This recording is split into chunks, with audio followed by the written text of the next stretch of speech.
राधे राधे दोस्तों, स्वागत है आपका आपके चैनल में।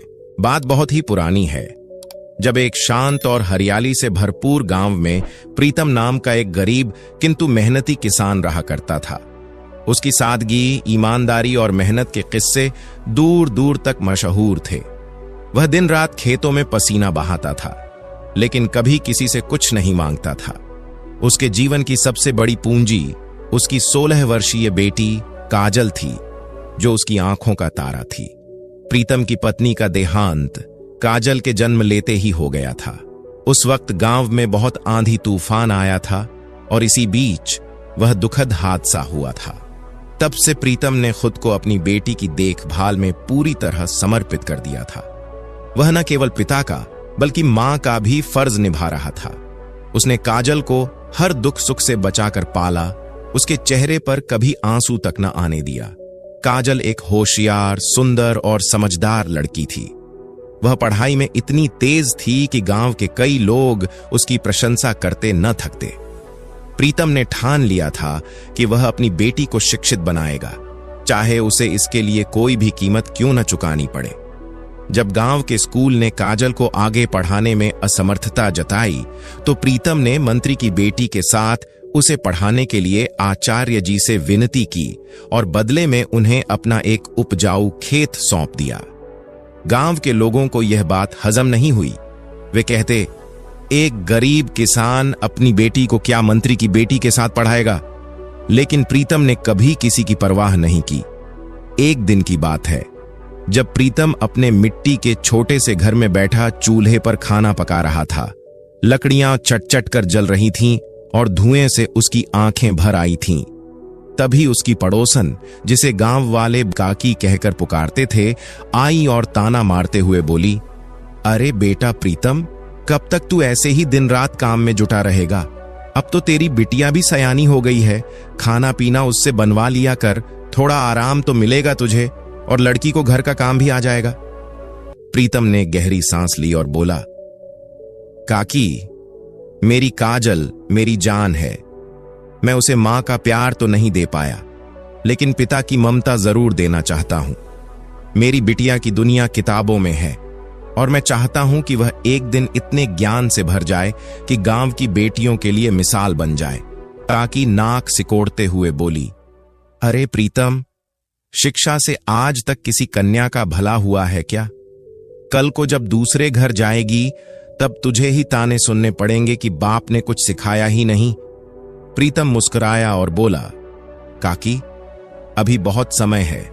मैं नहीं चाहता कि मेरी बेटी सिर्फ चूल्हा चौका जाने। मैं चाहता हूं वह जीवन के बड़े फैसले खुद लेना सीखे। वह दूसरों से नहीं, खुद से कहे कि वह क्या बनना चाहती है। बस आप आशीर्वाद देती रहिए। काकी भुनभुनाते हुए वहां से चली गई, लेकिन उसके जाने के बाद भी प्रीतम के मन में कहीं न कहीं यह बात चुभ गई। अगली सुबह जब काजल ने देखा कि उसके पिता फिर खाना बना रहे हैं, तो वह धीरे से उनके पास आई और बोली, पिताजी, गांव वाले जो कह रहे हैं वो शायद कुछ हद तक सही हैं। मैं अब बड़ी हो गई हूं और मुझे भी खाना बनाना आना चाहिए। प्रीतम ने उसके सिर पर हाथ फेरते हुए कहा, बिटिया, तू बस अपने मन को पढ़ाई में लगाए रख। आचार्य जी जो भी सिखाएं वही तेरे लिए सबसे बड़ा काम है। मैं तो उस दिन की प्रतीक्षा कर रहा हूं जब मेरी काजल अपने ज्ञान से पूरे गांव का नाम रोशन करेगी। काजल मुस्कुराते हुए बोली, हां बापू, यह भी कोई कहने की बात है। प्रीतम ने प्यार से कहा, अच्छा बिटिया, अब मुझे खेतों में देर हो रही है। तेरा खाना बना दिया है, समय से खा लेना, और तेरे दोस्त नंदू का भी खाना मैंने रख दिया है। इतना कहकर प्रीतम अपने पुराने हल और औजार उठाकर खेतों की ओर निकल गया। दिन भर उसने धूप, मिट्टी और पसीने के साथ जंग लड़ी। उसका शरीर थक चुका था, लेकिन मन में अपनी बेटी के उज्जवल भविष्य की उम्मीद उसे हर दिन नई ऊर्जा देती थी। शाम ढलने को थी। सूरज पीले रंग से धरती को रंग रहा था। पंछी अपने घोंसलों की ओर लौट रहे थे। उसी समय जब प्रीतम अपने घर की ओर वापसी कर रहा था, तो अचानक रास्ते में एक सांप आ गया, लेकिन प्रीतम को वह दिखाई न दिया और अनजाने में प्रीतम ने उसके ऊपर पांव रख दिया। सांप ने प्रीतम को काट लिया। अचानक हुए इस दर्दनाक हमले से प्रीतम कुछ देर तक सड़क के किनारे छटपटाता रहा। उसका चेहरा पीला पड़ गया था, आंखें फटी की फटी रह गई थीं और वह दर्द से तड़पता हुआ जमीन पर गिर पड़ा। उसने किसी तरह आवाज लगाने की कोशिश की, पर उसकी आवाज गले में ही अटक गई। कुछ ही पलों में विष ने पूरे शरीर में अपना असर दिखा दिया और प्रीतम वहीं ढेर हो गया। गांव के कुछ लोग जो पास ही के खेतों से लौट रहे थे, उन्होंने उसे तड़पते देखा। वे दौड़ते हुए वहां पहुंचे और घबरा कर चिल्लाने लगे, अरे भाइयों, जल्दी आओ, प्रीतम को सांप ने काट लिया है। पर जब तक कोई कुछ कर पाता, तब तक बहुत देर हो चुकी थी। प्रीतम अब इस दुनिया में नहीं रहा। उसकी सांसें थम चुकी थीं। लोगों ने अफसोस जताते हुए कहा, अरे यह तो मर गया। हे भगवान, यह क्या हो गया? अचानक ऐसा कैसे हो गया? इसका जीवन तो पहले ही कठिनाइयों से भरा था। बीवी तो इसकी पहले ही चल बसी थी और अब खुद भी नहीं रहा। लोगों की भीड़ जुटने लगी। कुछ लोग भागते हुए उसके घर की ओर गए ताकि काजल को इस दुखद समाचार की सूचना दी जा सके। कुछ ने उसके मृत शरीर को बड़े सलीके से उठाया और दुखी मन से उसके घर ले आए।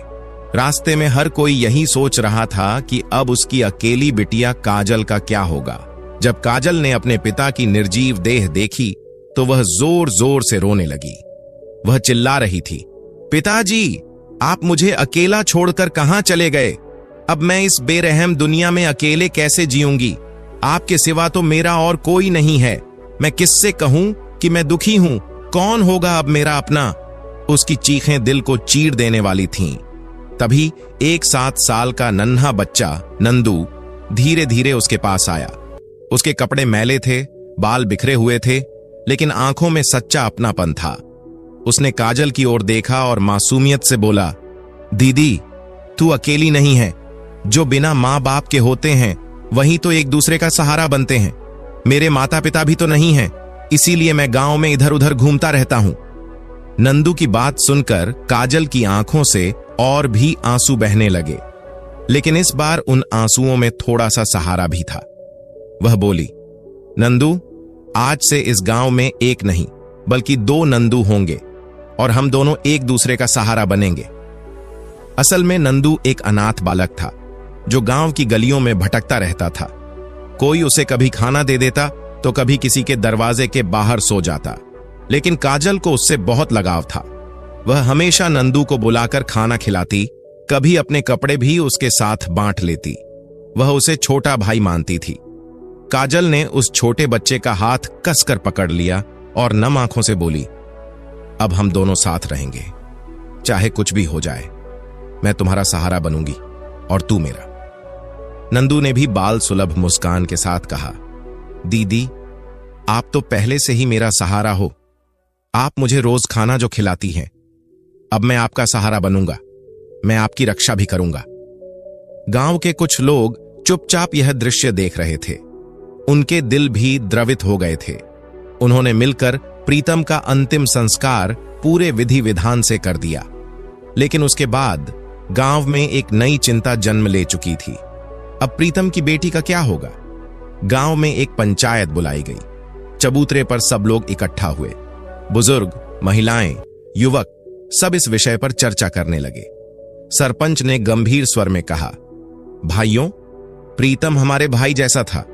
वह भले ही गरीब था, लेकिन मेहनती और ईमानदार इंसान था। अब उसकी बेटी काजल की देखभाल हमारा फर्ज है। हमें कुछ सोचना होगा। तभी वही बूढ़ी काकी खड़ी हुई जो पहले भी ताने दिया करती थी। उसने तीखे स्वर में कहा, काजल क्या सहारा देगी? उल्टा बोझ बन जाएगी। मैं तो पहले ही उसके बाप से कहती थी कि इसे घर का काम सिखा दे, पर उसने तो मेरी एक भी बात नहीं मानी। अब देखो नतीजा। एक खेत था उसके पास, वो भी पढ़ाई में आचार्य जी को दे दिया। अब क्या यह मिट्टी खाएगी? काजल, जो पास ही बैठी थी, रोते हुए बोली, काकी, मुझे विवाह नहीं करना। मेरे पिताजी कहते थे कि मैं शिक्षा प्राप्त करके अपने पैरों पर खड़ी होऊंगी। मुझे पढ़ाई पूरी करनी है। मुझे कोई सहारा नहीं चाहिए। मैं खुद सहारा बनूंगी। काकी गुस्से में बोली, अरे चुप कर, तू अभी बच्ची है और हमारे सामने जुबान चला रही है। तेरे पिता हम सब पर तेरी जिम्मेदारी छोड़ गए हैं। अब हम ही निभा रहे हैं वह जिम्मेदारी। एक सज्जन व्यक्ति जो अब तक चुप था उठा और बोला, काजल ठीक कह रही है, अभी वह छोटी है। 16 साल की उम्र कोई विवाह की नहीं होती। उसे अभी पढ़ने दो, उसकी इच्छा का सम्मान करो। काकी ने घूरते हुए कहा, तो क्या तू पालेगा इसे? आजकल महंगाई इतनी है कि अपने बच्चों का पेट भरना मुश्किल है और तू पराई लड़की को पालने की बात कर रहा है। चलो बता, कैसे पालेगा इसे? अब काकी ने पूरी सभा में चुनौती दे दी। अगर कोई इस गांव में है जो इस लड़की की जिम्मेदारी उठा सके तो सामने आए। भीड़ में सन्नाटा छा गया, कोई कुछ बोल नहीं सका, सब चुप थे। तभी एक आदमी ने धीरे से कहा, ठीक है काकी, तुम ही ठीक हो, काजल का विवाह करवा देना चाहिए। वैसे भी अब वह छोटी नहीं है, 16 साल की हो गई है।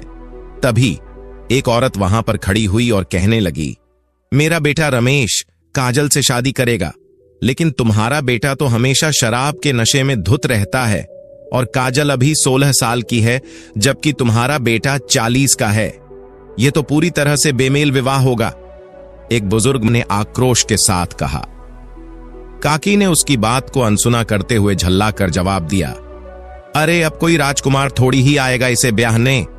जो मिल रहा है उसी को भगवान का प्रसाद समझो। रमेश चाहे जैसा भी हो, शादी के बाद अपनी जिम्मेदारियों को समझेगा, नशा करना भी छोड़ देगा, सब कुछ धीरे धीरे ठीक हो जाएगा। गांव के कुछ लोग असमंजस में थे तो कुछ ने सिर हिलाकर हामी भर दी, लेकिन काजल यह सब चुपचाप सुन रही थी। उसका चेहरा गुस्से और अपमान से तमतमा गया।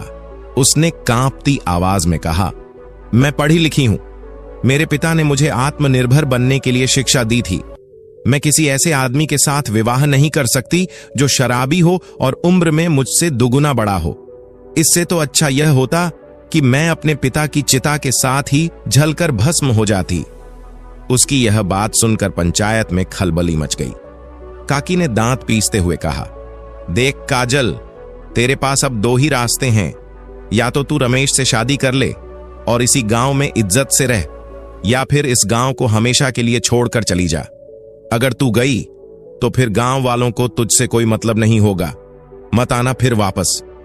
काजल ने सख्त लहजे में कहा, ठीक है काकी, मुझे आपकी ये शर्त मंजूर है। मैं अभी के अभी इस गांव को छोड़ दूंगी। मुझे अब इस गांव में एक पल भी नहीं रहना। उसके ये शब्द जैसे ही हवा में गूंजे, वहां खड़े सारे गांव वाले स्तब्ध रह गए। सबने अपने मुंह पर हाथ रख लिए और फुसफुसाने लगे, अरे यह लड़की तो सच में गांव छोड़ने जा रही है, अकेली कहां भटकेगी ये। एक वृद्ध बोला, किसी को रोको इसे, अकेली लड़की जंगल पहाड़ में कहां जाएगी। काकी ने उपेक्षा से कहा, जाने दो इसे, जब बिना छत के भूख और सर्दी से परेशान होकर तड़पेगी तब खुद ही वापस आ जाएगी। फिर देखना, सिर झुकाकर रमेश से शादी करने के लिए तैयार हो जाएगी। मुझे तो अब देखना है कि इसके पिता के सपने कैसे पूरे होंगे। उसने हाथ नचाते हुए कहा, अब जाओ सब अपने अपने घर, बहुत नाटक हो गया। और तुम दोनों, हां तुम दोनों जाकर काजल को गांव की सीमा के बाहर छोड़ आओ। काकी की कठोर आज्ञा के बाद गांव के 2 आदमी काजल को पकड़कर गांव की सीमा तक छोड़ आए। उन्होंने एक बार फिर कोशिश की कि वह मान जाए, लेकिन काजल का संकल्प अडिग था। वह पीछे मुड़े बिना आगे बढ़ती रही। तभी नंदू, जो सब कुछ छिपकर देख रहा था, दौड़ता हुआ काजल के पास आ गया। उसकी आंखों में आंसू थे और चेहरे पर घबराहट।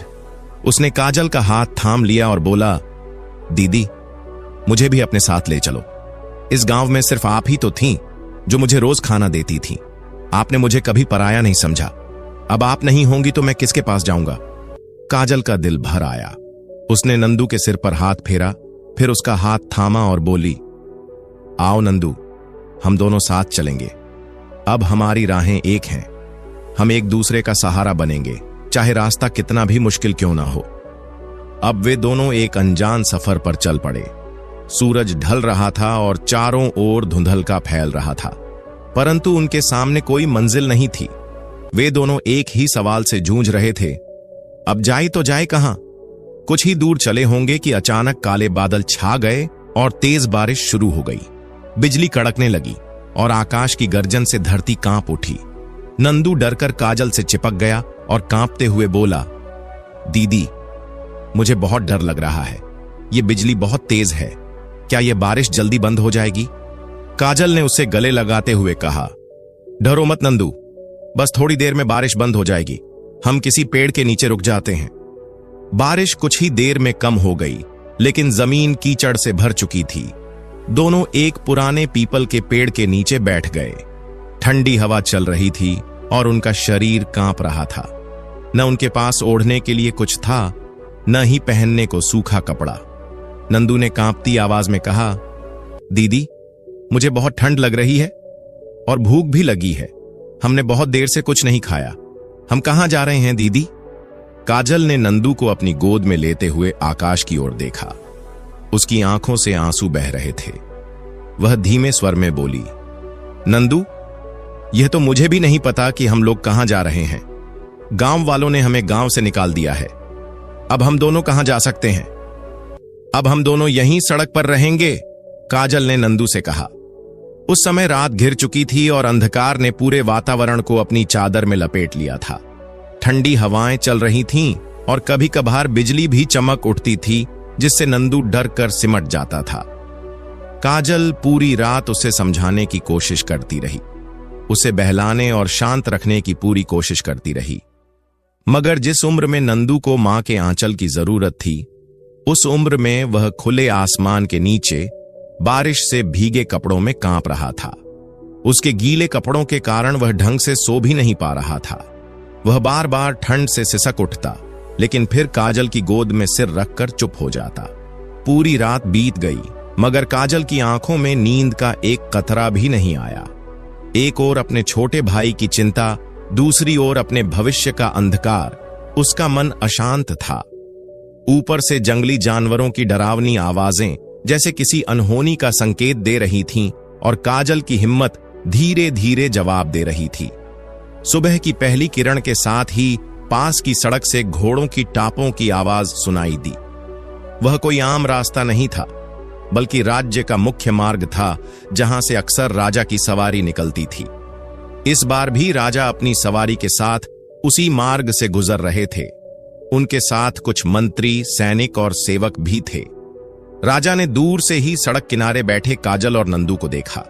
दोनों की हालत बेहद दयनीय थी। राजा ने हाथ उठाकर अपनी सवारी रुकवाई और अपने घोड़े से नीचे उतरते हुए कहा, तुम दोनों यहां इस तरह क्यों बैठे हो? कौन हो तुम? चलो अपने अपने घर जाओ। राजा की आवाज में अधिकार तो था, मगर जब उसकी नजर काजल के मुरझाए चेहरे और नंदू की कांपती देह पर पड़ी, तो उसका हृदय पिघल गया। उसने काजल के पास आकर पूछा, तुम ऐसे रो क्यों रही हो? जो भी बात है मुझसे कहो। मैं इस राज्य का राजा हूं और तुम्हारी सहायता करना मेरा धर्म है।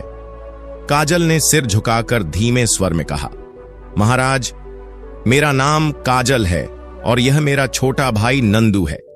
हमारे अपने गांव ने हमें बेघर कर दिया। हमें वहां से निकाल दिया गया है। अब हमारे पास न घर है न कोई सहारा। राजा ने उसकी आंखों में झांका और कहा, तुम घबराओ मत, सारी बात मुझे विस्तार से बताओ। फिर काजल ने अपने गांव की सारी कहानी, रमेश से विवाह का दबाव, काकी की शर्त और गांव से निकाले जाने तक की सारी घटनाएं एक एक करके राजा को बता दी। राजा ने सब कुछ ध्यान से सुना और उसकी आंखों में करुणा आ गई। उसने तुरंत अपने सेवकों से कहा, इन दोनों को रथ में बिठाओ, हम इन्हें महल ले जाएंगे।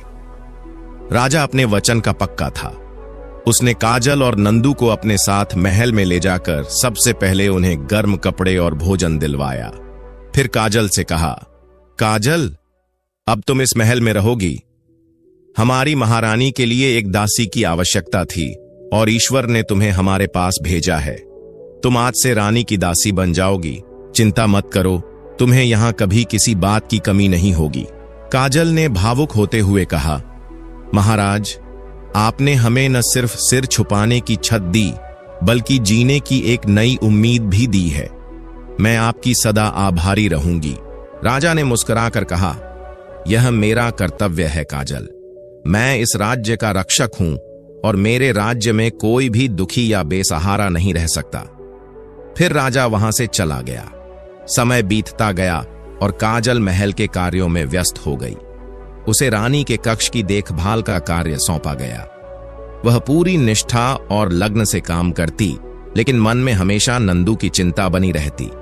एक दिन जब वह रानी के कक्ष की सफाई कर रही थी, रानी ने उसकी ओर देखते हुए पूछा, काजल, क्या सफाई के अलावा तुम कुछ और भी कर सकती हो?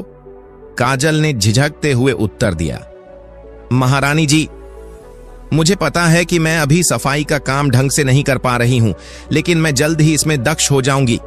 इसके अलावा मैं आपको कहानियों की किताबें, युद्ध और धर्म की किताबें पढ़कर सुना सकती हूं। रानी यह सुनकर चौंक गई। उसने आश्चर्य से पूछा, क्या तुम किताबें पढ़ सकती हो, काजल? काजल ने सिर हिलाते हुए कहा, हां महारानी जी, मुझे पढ़ना आता है। मेरे पिताजी शिक्षित थे और उन्होंने मुझे भी हर तरह की किताबें पढ़ना सिखाया था। ऐसी कोई किताब नहीं है जिसके बारे में मैं ना जानती हूं। रानी की आंखों में कौतूहल चमक उठा। उसने मुस्कुराकर कहा, अरे वाह काजल, यह तो बहुत ही अच्छी बात है।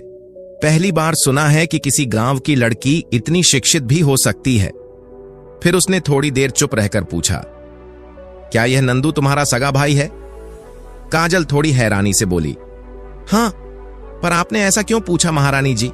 क्या आपको वह मेरा सगा भाई नहीं लगता? रानी ने मुस्कुराकर कहा, नहीं नहीं, ऐसी कोई बात नहीं है। मुझे तो वह बहुत ही अपना सा लगता है। बहुत प्यारा है ना वह।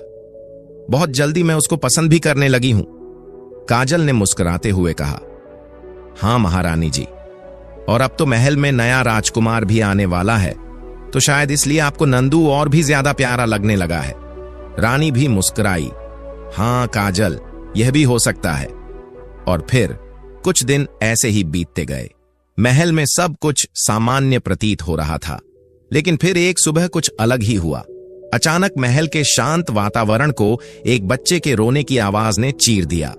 पूरे महल में हड़कंप मच गया। दाई मां, जो अभी अभी रानी के कक्ष से बाहर निकली थी, घबराई हुई हालत में दौड़ती हुई आई और तेज आवाज में बोली, महाराज, महाराज, हमें क्षमा कीजिए, लेकिन इस बार हम इस बच्चे को नहीं बचा पाएंगे। राजा, जो अपने कक्ष में थे, दौड़कर दाई मां के पास आए और चिंतित स्वर में बोले, यह तुम क्या कह रही हो दाई मां? ऐसा मत कहो। यह हमारा दूसरा पुत्र है। इससे पहले भी हमने अपना एक बेटा खो दिया है। क्या यह हमारी नियति बन गई है कि हमारे बच्चे जन्म लें, रोएं और फिर हमें छोड़कर चले जाएं? राजा का चेहरा उदास और आंखें नम हो चुकी थीं। उन्होंने दाई मां से फिर कहा, अब की बार नहीं, इस बार हमें अपने बेटे को हर हाल में बचाना होगा। इस राज्य को एक उत्तराधिकारी चाहिए। हमारे राजपाट को चलाने के लिए कोई वारिस होना ही चाहिए। क्या कोई उपाय नहीं है? दाई मां ने कुछ सोचकर धीरे से कहा, एक उपाय है महाराज, लेकिन वह सरल नहीं है। काली नदी का जल, वह जल अत्यंत दुर्लभ और चमत्कारी माना जाता है। यदि आप उसे अपने पुत्र को पिला दें तो उसका जीवन बच सकता है। लेकिन एक बात याद रखिए महाराज, वह जल आसानी से नहीं मिलेगा। आपको स्वयं जाना होगा, और वहां जाना जोखिम से खाली नहीं है। राजा ने एक गहरी सांस ली और गंभीरता से बोले, ठीक है दाई मां, मैं किसी भी कीमत पर अपने पुत्र को बचाऊंगा। चाहे कितनी भी कठिनाई क्यों ना आए, मैं काली नदी का जल लेकर ही लौटूंगा। इधर जब महारानी को यह बात पता चली तो वह व्याकुल हो गईं। उन्होंने दाई मां से कहा, क्या तुम जानती नहीं कि काली नदी के पास ही हमने अपने पहले पुत्र राजकुमार नकुल को खो दिया था? अगर महाराज फिर वहां गए और फिर से कुछ अनहोनी हो गई तो मैं उन्हें इस बार टूटते हुए नहीं देख सकती। दाई मां ने गहरी सहानुभूति से कहा, महारानी जी, मुझे आपकी पीड़ा समझ आती है, लेकिन यही जल आपके दूसरे बेटे की रक्षा कर सकता है। अब तो आपके आंगन में एक और राजकुमार आ चुका है, और अब उसके जीवन की रक्षा हमारा पहला कर्तव्य बन गया है। यकीन मानिए, महाराज बहुत साहसी हैं, वह वापस जरूर आएंगे। राजा ने रानी के कंधे पर हाथ रखकर कहा, मुझे भी अपने पहले बेटे की बहुत याद आती है। नकुल को हम कभी नहीं भूल सकते, लेकिन आज हमें अपने नवजात पुत्र के लिए हर जोखिम उठाना ही होगा। मैं काली नदी का जल लेकर ही लौटूंगा। चाहे मुझे अपनी जान क्यों ना दांव पर लगानी पड़े। रानी की आंखों से आंसू बह निकले। मेरे बच्चों के साथ ही क्यों होता है ऐसा? नकुल के समय भी दाई मां ने यही कहा था कि केवल काली नदी का जल ही उसे ठीक कर सकता है। क्या मेरे बच्चों की जान हर बार उसी पानी पर निर्भर रहेगी? राजा ने रानी को सांत्वना दी और फिर अकेले ही जंगल की ओर रवाना हो गए। वह जानता था कि रास्ता कठिन है, झाड़ियों, पहाड़ियों और गहराइयों से भरा हुआ, लेकिन उसका उद्देश्य स्पष्ट था, अपने पुत्र के लिए जीवनदायिनी बूंदें लाना। कई घंटे बीत गए। अंततः वह काली नदी के किनारे पहुंचे। वह नदी एकदम शांत थी, मानो किसी रहस्य को अपने गर्भ में छिपाए बैठी हो। राजा ने अपने साथ लाया हुआ मटका निकाला और जैसे ही वह उसमें जल भरने लगे, चमत्कार हो गया। नदी का जल अचानक आंखों के सामने से गायब होने लगा। कुछ ही क्षणों में वहां एक बूंद जल भी शेष नहीं बचा। राजा घबरा उठे। उन्होंने घबराहट में पुकारा, अरे यह क्या हो गया? नदी का पानी तो सूख गया। अब मैं अपने बेटे के लिए यह जल कैसे लेकर जाऊंगा? राजा इधर उधर देखने लगे। उन्हें समझ नहीं आ रहा था कि अब क्या किया जाए। उन्होंने सोचा, जरूर यह कोई परीक्षा है। कोई उपाय तो होगा जिससे यह नदी मुझे अपना जल फिर दे दे। मुझे जल्दी ही कुछ करना होगा। राजा अब भी गहराई से कुछ सोच ही रहे थे कि अचानक एक दर्द भरी चीख उनके कानों तक पहुंची। वह एक लड़की की चीख थी, तेज और बेचैन करने वाली। वह आवाज पास ही के किसी हिस्से से आ रही थी। राजा ने चौंक कर चारों ओर देखा। ये लड़की की आवाज इस वीरान जंगल में कहां से आ रही है? क्या वह किसी मुसीबत में है? उन्होंने तुरंत निर्णय लिया, महल में मेरा पुत्र अंतिम सांसें ले रहा है, समय कम है, लेकिन यह लड़की, यह भी तो मेरी ही प्रजा है। इसकी रक्षा करना भी मेरा कर्तव्य है। इतना सोचते हुए राजा ने अपने हाथ का मटका वहीं जमीन पर रखा और पेड़ों के पीछे देखने के लिए चल पड़े। वहीं से वह आवाज आ रही थी, कोई है? देखो, तुम जो भी हो, बाहर आ जाओ। मैं यहां का राजा हूं और मैं तुम्हारी सहायता करूंगा। मुझसे डरने की कोई आवश्यकता नहीं है, राजा ने ऊंची आवाज में कहा। तभी एक पेड़ के पीछे से धीरे धीरे किसी के कदमों की आहट सुनाई दी और फिर सामने आई काजल। राजा चौंक पड़े। अरे यह तो काजल है। काजल थोड़ा झिझकते हुए बोली, माफ कीजिए महाराज, मैंने आपकी और महारानी जी की सारी बातें सुन ली थीं, वह काली नदी वाले जल के बारे में। राजा का चेहरा सख्त हो गया। अच्छा, तो तुम छुपकर हमारी बातें सुन रही थीं? काजल ने सिर झुकाकर कहा, नहीं महाराज, मेरा ऐसा कोई इरादा नहीं था। मैं तो बस आपकी सहायता करना चाहती हूं। राजा की आंखों में थोड़ी नरमी आई। उन्होंने कहा, ठीक है, चिंता मत करो, हम काली नदी का जल स्वयं लेकर आएंगे, लेकिन तुम अब तुरंत घर लौट जाओ। इस जंगल में रहना तुम्हारे लिए सुरक्षित नहीं है। काजल ने थोड़ी देर चुप रहने के बाद कहा, महाराज, आप सभी का इतना ख्याल रखते हैं। यदि इस दुनिया में सभी राजा आपके जैसे होते तो हर राज्य सुखी और सुरक्षित होता। राजा हल्के मुस्कान के साथ बोले, अपनी तारीफ हम महल में जाकर भी सुन सकते हैं काजल, अभी तुम्हारा यहां से जाना ही बेहतर है।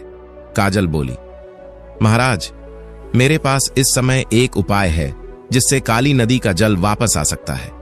राजा ने हैरानी से पूछा, अच्छा, लेकिन तुम्हें यह कैसे पता चला? काजल ने उत्तर दिया, महाराज, मैंने एक पुरानी पुस्तक में पढ़ा था काली नदी के जल के बारे में। राजा को थोड़ा आश्चर्य हुआ। हां, महारानी बता रही थी कि तुमने बहुत सी किताबें पढ़ रखी हैं, लेकिन इसका यह मतलब तो नहीं कि तुम मुझे मेरे रास्ते से भटकाओगी। राजा काजल से कुछ और कहने ही वाले थे कि तभी नदी के जल से एक विशालकाय आकृति उभरी। वह एक भयंकर दैत्य था जिसकी आंखें लाल, चमकदार और विकराल थीं।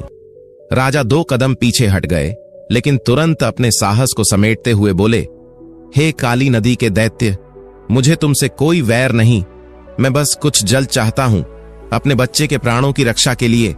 दैत्य जोर जोर से हंसा। उसकी हंसी से पूरा जंगल कांप उठा। उसने कहा, तुम्हारी सहायता करके मुझे अत्यंत प्रसन्नता होगी, हे राजन। राजा ने थोड़ा आश्वस्त होते हुए अपना मटका उठाया और जल भरने के लिए दैत्य की ओर बढ़ाया, लेकिन तभी अचानक काजल ने अपने झोले से लाल रंग की एक खास मिट्टी निकाली और फूंक मारते हुए उसे दैत्य की ओर उड़ा दिया। जैसे ही वह लाल मिट्टी दैत्य के शरीर को छुई, वह भयंकर दैत्य जलकर भस्म हो गया। कुछ ही क्षणों में वहां केवल धुआं और राख बची। राजा अवाक रह गए। वह गुस्से से बोले, अरे मूर्ख लड़की, यह तूने क्या किया? अब मेरे बेटे को काली नदी का जल कहां से मिलेगा? काजल ने शांत स्वर में कहा, महाराज, मैं जानती हूं कि आप मुझ पर विश्वास नहीं करेंगे, लेकिन इस पुस्तक पर तो अवश्य करेंगे। यह देखिए, यह काली नदी के रहस्य नाम की पुस्तक है। इसमें स्पष्ट लिखा है कि यदि कोई काली नदी का जल किसी संतान को पिलाए तो वह संतान अपने माता पिता के सामने ही प्राण त्याग देती है। काजल ने वह पुस्तक राजा के सामने रख दी। राजा ने देखा, वह पुस्तक वाकई उसी पुस्तकालय की थी जो उनके महल में था। राजा ने विस्मय से पूछा, तुम्हें यह सब कैसे पता चला?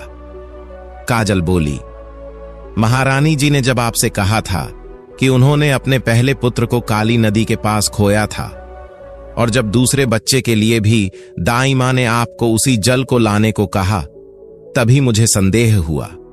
एक दिन जब मैं महारानी को किताब पढ़कर सुना रही थी, तभी मेरी नजर इस रहस्यमय पुस्तक पर पड़ी। जब आप महल से निकले, उसी समय मैंने इसे पढ़ा और समझ गई कि यह सब एक साजिश है। राजा यह सब सुनकर गहरे सोच में पड़ गए। उन्हें एहसास हुआ कि काजल ने सचमुच उनकी आंखें खोल दी हैं। काजल ने आगे कहा, काली नदी का जल कोई अमृत नहीं, वह एक अभिशाप है, और वह दैत्य उसका रक्षक नहीं, उस अभिशाप का प्रतीक था। राजा ने गहरी सांस लेते हुए कहा, काजल, तुमने मेरे बेटे को बचा लिया। मैं तुम्हारा सदैव आभारी रहूंगा। काजल ने धीरे से कहा, महाराज, धन्यवाद बाद में दीजिए, पहले आप असली अपराधी को तो पकड़िए। राजा ने आश्चर्य से पूछा, तुम्हारा मतलब है अपराधी कोई और है? काजल ने गंभीरता से कहा, जी महाराज, दाई मां तो मात्र एक मोहरा है, असली साजिशकर्ता कोई और है, हमें उसे पकड़ना चाहिए। राजा और काजल फिर तुरंत महल की ओर लौट पड़े। वहां पहुंचते ही उन्होंने देखा कि दाई मां महारानी के पास बैठी हुई थीं और बच्चे को एकटक देख रही थीं। राजा ने अपने मंत्री को संकेत किया। मंत्री तुरंत आगे बढ़ा और दाई मां को पकड़कर दरबार में ले गया। दरबार सजाया गया। अब सबकी निगाहें राजा पर थीं। महारानी भी नवजात शिशु को गोद में लेकर दरबार में उपस्थित हुईं। पूरे राज्य के प्रमुख जन उस समय सभा में उपस्थित थे। राजा ने ऊंचे स्वर में कहा, दाई मां, मैंने और महारानी ने आप पर आंख मूंद कर विश्वास किया, आपको अपने बच्चों की जिम्मेदारी सौंपी, लेकिन आपने हमारे साथ विश्वासघात किया। दाई मां शांत स्वर में बोली, तो तुम्हें सब कुछ पता चल गया? राजा ने कहा, हां, सब कुछ, लेकिन अब तुम खुद बताओ कि तुमने ऐसा क्यों किया। दाई मां की आंखों में कोई पश्चाताप नहीं था। वह बोली, मैंने वही किया जो मुझे सही लगा। राजा ने क्रोधित होकर कहा, एक मां से उसका बच्चा छीन लेना क्या तुम्हें सही लगा? एक राजकुमार को उसके राज्य से अलग करना क्या तुम्हारी नजर में ठीक है? दाई मां ने राजा की आंखों में आंखें डालते हुए कहा, और आपने जो किया, क्या वह सही था महाराज? राजा यह सुनकर हैरान रह गए। उन्होंने कड़े स्वर में कहा, मैंने तुम्हारे साथ क्या गलत किया? साफ साफ बताओ। दाई मां की आवाज में करुणा से अधिक आक्रोश था। उसने उत्तर दिया, आपने मेरे कारण ही अपने बड़े राजकुमार को खो दिया महाराज। क्या आपको याद नहीं, पहले राजकुमार के जन्म पर भी आपसे मैंने ही काली नदी का जल लाने को कहा था, और आपने मेरी बात मानकर मुझ पर विश्वास करके मुझे और नवजात को लेकर जंगल की ओर प्रस्थान किया था। जब हम काली नदी के पास पहुंचे तो आपने राजकुमार को मेरी गोद में सौंपा और स्वयं जल लेने चले गए थे। तभी मैंने शोर मचाया कि एक जंगली भालू आकर बच्चे को उठा ले गया, और आपने मेरी उस बात पर आंख मूंद कर विश्वास कर लिया। राजा चुपचाप सुनते रहे, जैसे अतीत की परतें एक एक करके उनके सामने खुलती जा रही थीं।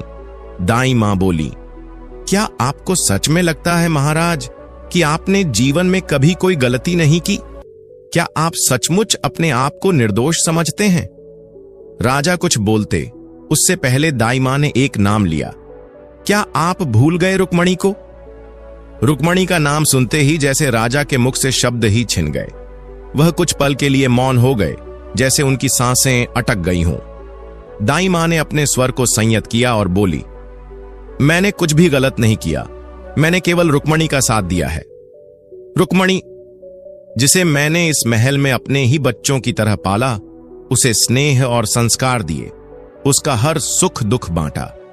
जब आप सबने उससे मुंह मोड़ लिया, तब मैंने ही उसका हाथ थामा। बल्कि आपको उसका साथ देना चाहिए था, लेकिन आपने उसे ठुकरा दिया, उसे त्याग दिया। यह कहकर दाई मां दरबार से बाहर जाने लगी। तभी सैनिकों ने उसे चारों ओर से घेर लिया। राजा ने उन्हें देखा और एक इशारा किया। सैनिकों ने तत्काल उसका रास्ता छोड़ दिया।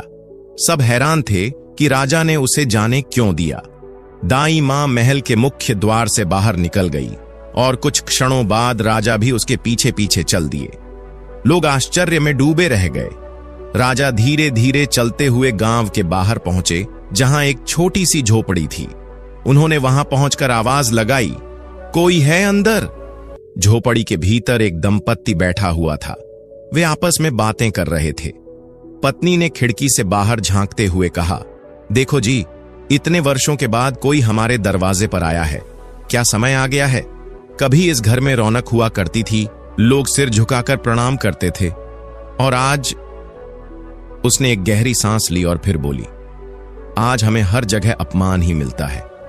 लोग हमें चोर कहते हैं और कभी कभी तो हमारे पीछे जूते चप्पल भी फेंक देते हैं। जाने किसकी नजर लग गई इस घर की खुशियों को। उसका पति बोला, तुम चिंता मत करो, मैं बाहर जाकर देखता हूं कौन आया है। जहां तक सच्चाई की बात है तो एक न एक दिन सबको सच्चाई का एहसास जरूर होगा।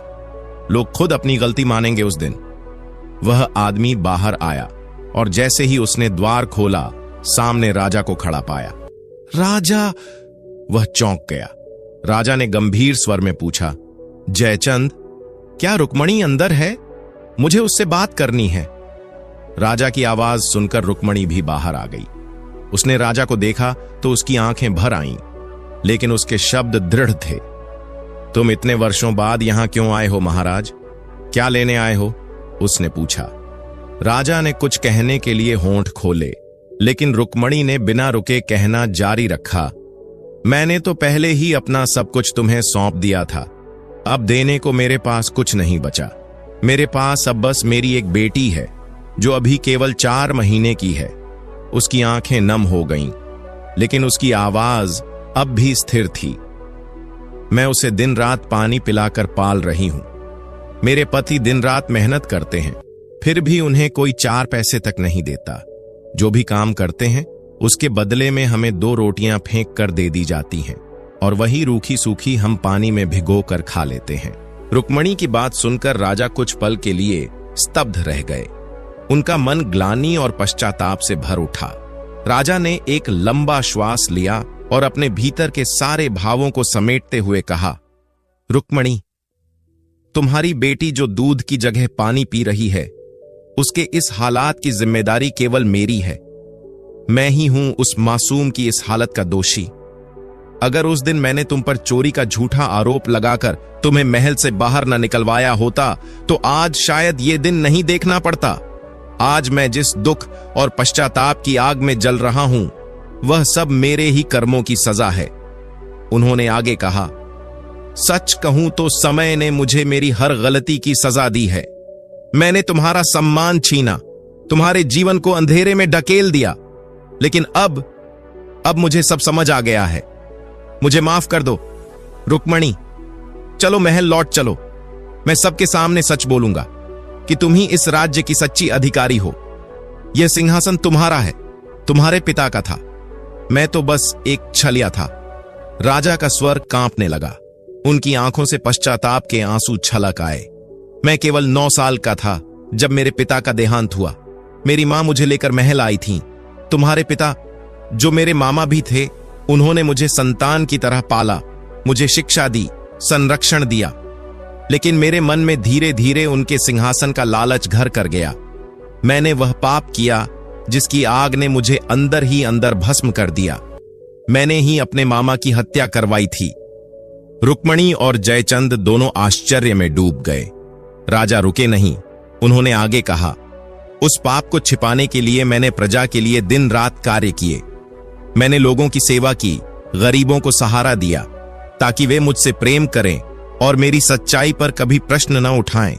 लेकिन उस अपराध का बोझ मेरी आत्मा से कभी उतरा ही नहीं, और इसीलिए मैंने निश्चय किया कि जीवन भर असहायों की सेवा करूंगा। शायद इससे मुझे माफी मिल सके। मामा जी का भी यही सपना था। राजा ने रुक्मणी की ओर देखा।